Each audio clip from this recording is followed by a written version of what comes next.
Hey everybody, what's up? Welcome back to another episode of Ryan's Reviews. Today, I decided to watch another movie. I'm sorry for kind of being gone for the last week or so, but I've had a lot going on. School and getting ready for spring break and all that, and now I'm on spring break. As you can see, I'm back in my hometown. You can see the Blues Brothers poster right there. You can see my little Wolverine painting right there. You can see my rugby balls right there. Some board games, some video games. I got a handball right there. My Hero Academia poster, the Ghostbusters. That one is a football one. You can't see any of the rest of it. But yeah, golf tournament stuff. But yeah, I am home. I have my nice little, my friends on my Discord will appreciate this. I have my Doug Walker in his many forms picture right here framed on my desk behind me right here. Yeah. Unfortunately, I do not have a picture of Melvin, the brother of the Joker. Actually, I think I do have a picture somewhere of that. I have framed pictures of Doug Walker and stuff, so yeah, I'm a sad human being. But forget about that. I know I lied to you guys beforehand and said that I would have a review with Ella, but Ella's going to be in my next review, hopefully. Or no, sorry, 2 reviews from now. We're going to actually review something together. I'm sorry, I just spun around in my chair. But today, what am I reviewing? I am reviewing Love, Death, and Robots, which, as you may know, is the new little anthology series released by David Fincher. He's a big name connected to it. Now, many may debate whether this is actually a film or whether it is a television show. And I think it's a film because it's an anthology series, but they're each like under 20 minutes a piece. And if you put it all together, it's like a really long movie. But I consider it a single film. I'm actually going to finish this review tomorrow because I'm tired as hell. So I don't really have the energy to talk about this today. But tomorrow I'm also going to be reviewing Crouching Tiger, Hidden Dragon. So look forward to that. Hey everybody, welcome back. I'm here now on Thursday, so let me continue. I can't really remember what I was saying, but I'm just going to get into Love, Death, and Robots because it's like an anthology thing. So I'm just going to go through each individual one, and by the end I'm going to rank them and say which ones were my favorite. I'm not going to rank them all. I'm just going to say what were my top 3 or top 5 because ranking them all, that's just going to take too much time. So yeah, let's get to it. The first one, and it's a really nice opener to have, is Sunny's Edge, which is about this woman who fights controlling these sorts of monster things. They control the monsters and they fight to the death using the monsters. And there's all this stuff, and it's really interesting. It's got a really nice twist at the end, which I really liked. I thought it was kind of cool. There's some nice twists in some of these, and yeah, I thought it was pretty good. The visual style of a lot of these, if I'll tell you, this is the first of many of, as one would say, the hyper-realistic CGI, which many of these short films or anthology bits have. They all have this super realistic CG style. The second one is actually the weakest of all of the shorts. It is called 3 Robots. It's another kind of hyper-realistic thing. It's about 3 robots going around a post-apocalyptic town making super unfunny jokes and just not being funny. Luckily, the visual style kept me from being depressed, and it was just really not funny. It's definitely the weakest one of them all. Number 3 is The Witness, which is fantastic. The visual style is unbelievable. Oh my god, there's a scene in this one where this woman is doing like a seductive dance. Oh, it's so amazing. I loved it. Not just for that reason, but there's some really great action in it too. And there's a really great twist at the end. I didn't really see it coming. It was really interesting. So yeah, check this one out too. Check them all out, except for the second one. Number 4 is Suits. Suits is a very typical sort of run-of-the-mill action, like you're fighting against some invading monsters and you have some mech suits, but they're also kind of farmers. So it's kind of like a futuristic thing. And it's really interesting, and yeah, I think it works. It's definitely middle of the road. I would not say it's my favorite. I wouldn't say it's the best, but it's pretty good. Number 5 is Sucker of Souls.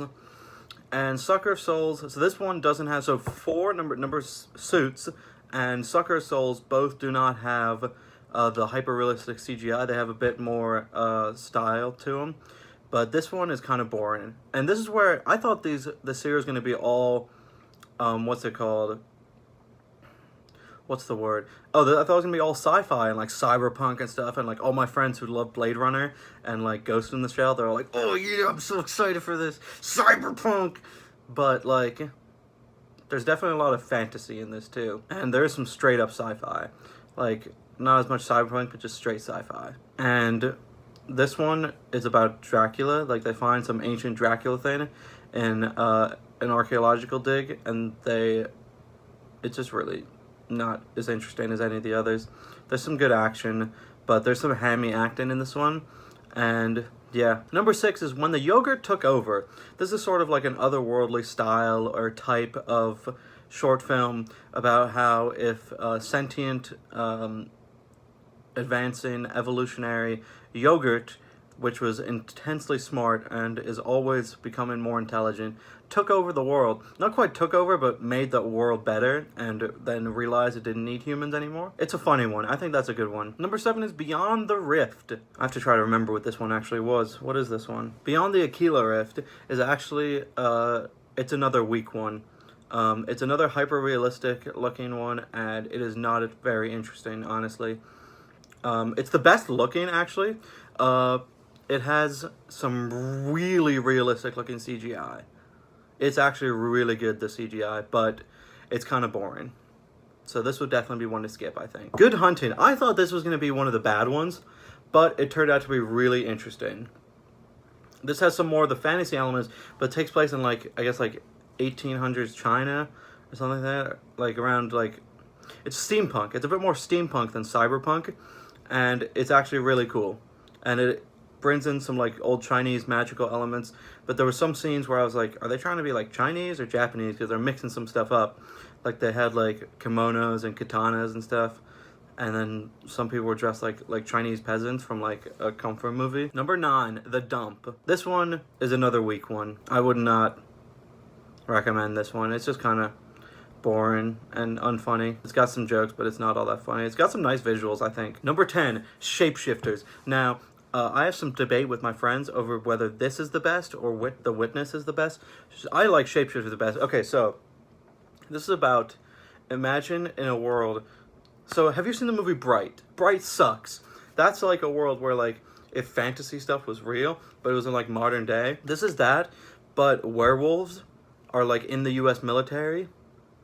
And they can voluntarily turn into wolves whenever they want and use like their wolf powers. And they're in like Iraq, and they have to fight. He has to fight against a Taliban wolf, and it's really cool. Like just imagine the idea of a U.S. Marine werewolf versus a Taliban werewolf. Doesn't that sound awesome? Number 11 is Helping Hand. This is about an astronaut who accidentally gets stuck away from her ship and has to try to sort of maneuver her way back over there, and has to like. MacGyver her way back to her ship before she runs out of oxygen. It's kind of like the movie Gravity, but actually good. It's pretty good. Fish Night. This is another fantasy one and a bit more of like a spectacle for the eye, where 2 salesmen are stuck in the desert, and then there's a bunch of like ghost fish. You should definitely check this one out, but it's kind of weird, but it's actually really visually beautiful. Lucky 13 has more hyper-realistic CGI, but it's got some cool action scenes, but it feels like one of those like stereotypical like super hardcore like pro army videos. It's not the most interesting, but it's okay. Number 14, Zima Blue. Now this is a really creative one. I really like this one because it's like an art piece. It's about like what is art and how do we define art and art in the human form, and what does it mean to be human, and what does it mean to create art. And I really love it. I think it's beautiful. I think it is an awesome one. Definitely check out Zima Blue. Number 15. I have been going way too quickly at these, but who cares? I guess I'll re-talk about them when I pick my top 5. Blind Spotting. This one's kind of boring. It's more of like a typical, like, not very creative. It's not I can say not very creative, but it's not out of the box. It's like these robots who are trying to, like, steal something, and like it's an adventure and action and stuff. Number 16, Ice Age, which is about a couple. Now they're not CGI. No more. I thought, oh damn, this is some really hyper realistic CGI going on here. No, it was live action, but inside their freezer is actually an entire civilization, which is going at like hyper speed. Like for them, not at super speed, but for us, it's like it looks super fast, moving by at a very rapid pace. It's an entire society, civilization living in there. Like they're tiny. It's okay. It is what it is, you know? Number 17 is Multiversity, which is a really creative and interesting concept. It's just a little comedy bit, but it's about how if there was... It's where you could look at possible alternate timelines.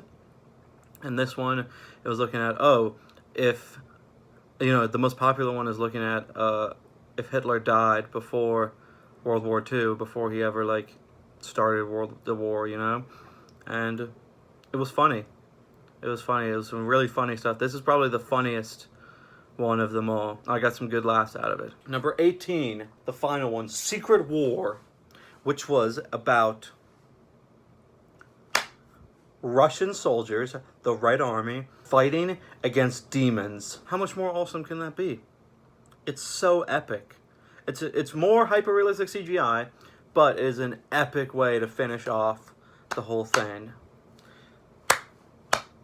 I loved it. It was great. It was a great way to finish it off. Yeah, overall I enjoyed that one. So, now, what are my top 5 favorite pieces or shorts or anthology bits or whatever you want to call or films from this little series?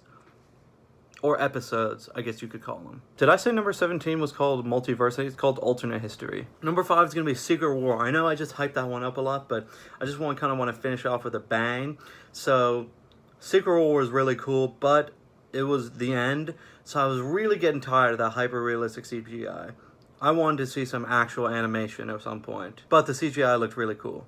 So, and there was demons. So, can you really fault him for that? Number 4 was Alternate History, which I think was the funniest of the shorts. And I really got a lot of enjoyment out of it. It had some real creativity. And it really went in directions you weren't expecting, like Hitler dying of... Oh, how about I don't tell you, because you should go check it out for yourself. Number 3 is Zima Blue. Zima Blue revolves around a reclusive artist. I'm just kind of reading the Wikipedia, but it's around an artist named Zima who creates this beautiful art, and an artist comes, or a journalist comes to write about him creating his one final masterpiece. So you should definitely check it out. It's beautiful. It's really introspective and really interesting. Number 2. Now, my number 2 and number 1 might get me a lot of flack. This is going to be really controversial because all my friends who watched it think that my number 2 should probably be at my number 1 spot. But honestly, like, I have to pick The Witness as number 2. The Witness is amazing. It is amazing. It is visually beautiful. It has an amazing, beautiful scene. It really invokes a lot of emotion out of you. But it doesn't quite live up to my number 1. My number 1 is Shapeshifters, man. Come on. U.S. Marine werewolf versus Taliban werewolf. How can you not pick that, man? That's awesome. So awesome. So, that's my review of Love, Death, and Robots. You should definitely check it out. You should definitely check out all sorts of great films. And tomorrow, I'm going to be reviewing another movie. And I might actually be at my girlfriend's house to review it. I said I was going to review... at the beginning of this review, I said I was going to review Crouching Tiger, Hidden Dragon, but I don't know if that's actually going to happen, so I think I've actually changed my mind. Thank you, everybody, for coming out and watching this episode. This has been episode, I believe, 24, 5 of 100 Films in 100 Days.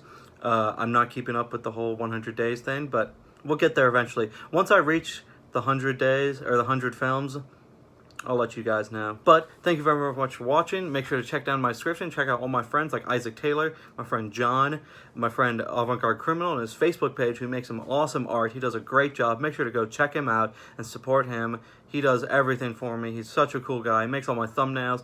He's going to make me a new profile picture, a crudely drawn profile picture, but that's part of the fun. That's part of the art. So thank you very much, guys, and I'll see y'all tomorrow.